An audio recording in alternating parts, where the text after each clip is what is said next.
Hello there, and welcome to trend number 2, a moment's rest taken from Marginpar's top 10 floral trends of 2023. I am your host and tutor, Joseph Massie, and it's a pleasure to be here with you today to dive into a moment's rest with you, if that doesn't sound too personal.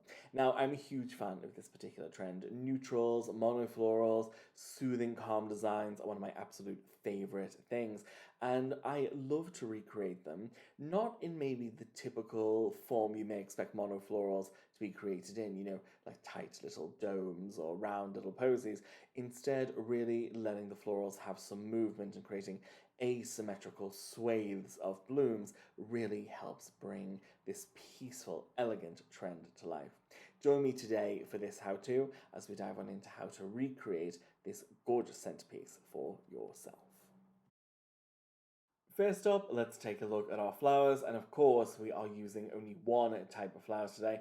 We have the gorgeous Clematis Amazing Vienna, truly a real standout floral, which is, I have to say, one of my favourite flowers and has been for a while. For the tools we're going to be using today, I'm going to be using a trio of low bowls. We have a pin holder and a little bit of fix or tack. Step 1, baby, let's get our mechanics in order. Now, step 1 in most tutorials is all about the mechanics, what actually we're going to need to hold our composition together. Super simple today. I'm going to take a length of Oasis Fix, or tack, or fix it's sometimes called, and I'm going to break it into 3 individual pieces. Each piece maybe just an inch or so long, nothing too crazy here. I'm going to take one piece at a time, and then I'm just going to roll it between my palms, between my fingers, just to get it into a really gorgeous and lovely little ball of fix.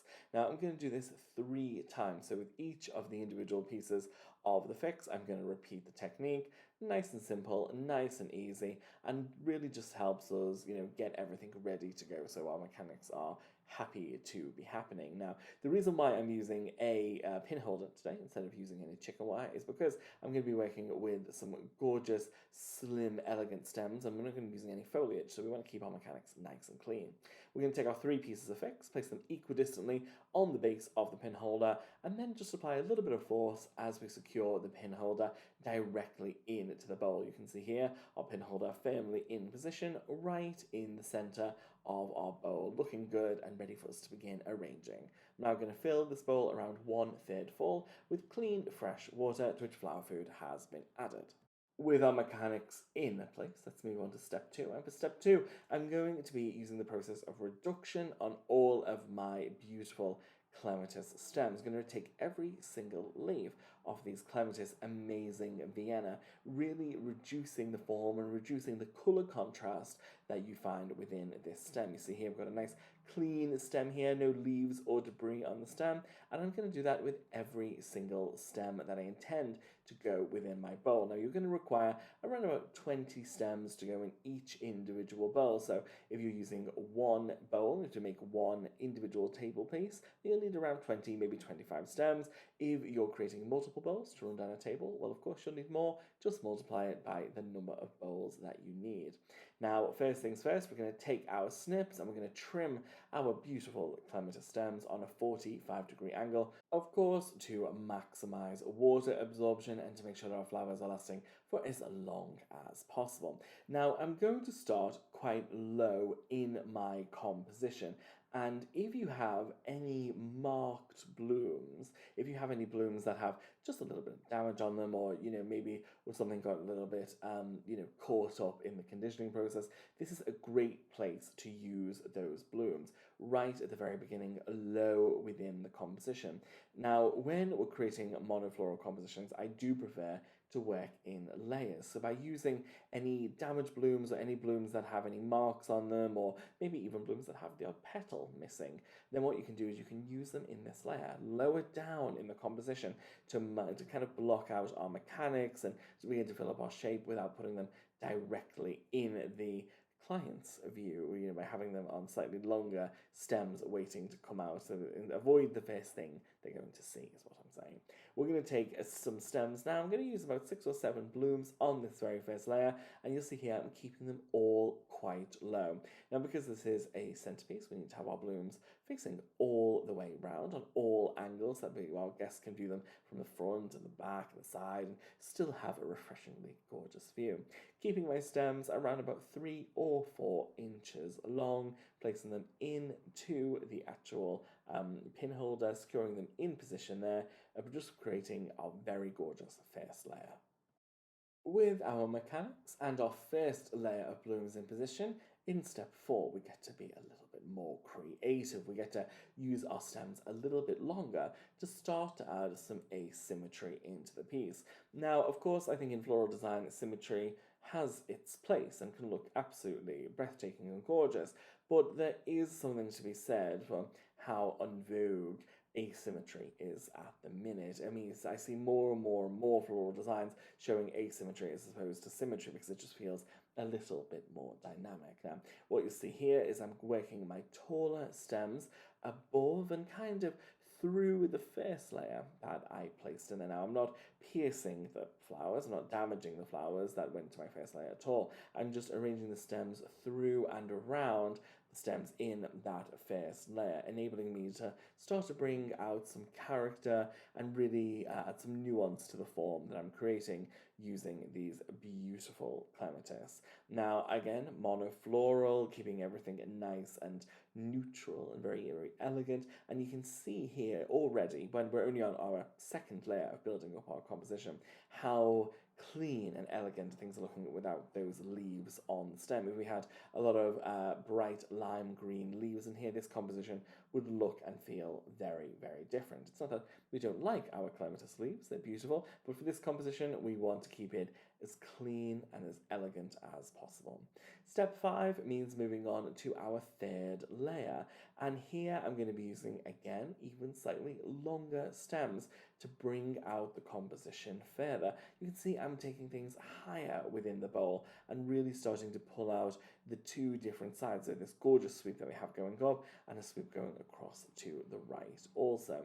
Again, every stem we've still removed every leaf from. We're trimming on a 45-degree angle and placing each and every stem directly onto the pin holder, making sure that it stays firmly in position. Now, if you haven't used pin holders before, and maybe this is the first time that you're trying out this project, maybe what you want to do is actually use a different flower for your first attempt, or even some foliage. Working with pin holders can take a little bit of experience, a little bit of time for you to make sure that you're using them correctly and that your stems are being held firmly in position. So do be aware that if you're finding it a little bit tricky, if it's a bit of a struggle, don't worry. You can take just some cheaper flower stems or maybe even some foliage and begin practicing with the pin holder to create the shapes that you want to before moving on to more premium blooms such as the Clematis Amazing Vienna that you see me using here.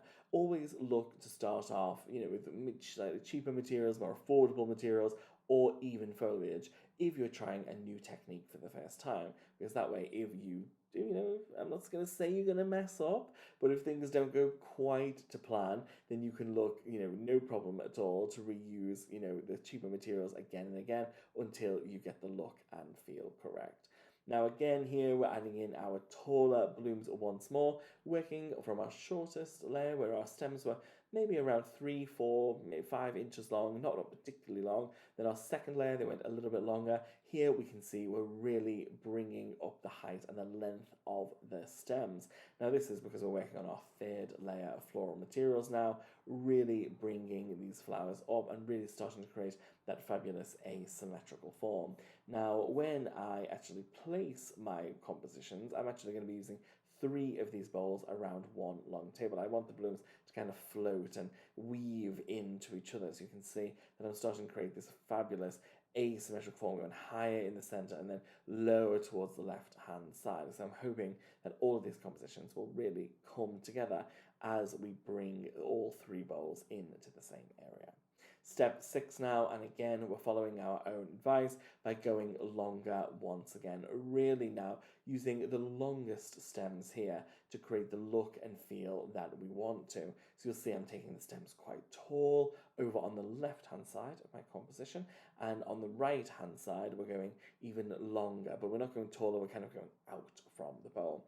Now, as we place the stems in, all stems we're repeating the exact same technique that we've used all the way through so far, so placing all the stems in directly into the pin holder, working in these gorgeous clematis layers to create the monofloral composition. And you can see here just how adding in these taller stems is really starting to bring the piece to life.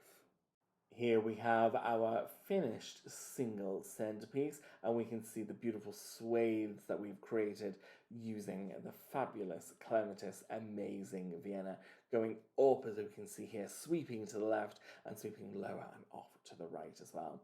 Let's pop this beauty with its two friends and see how it's looking when we bring it all together.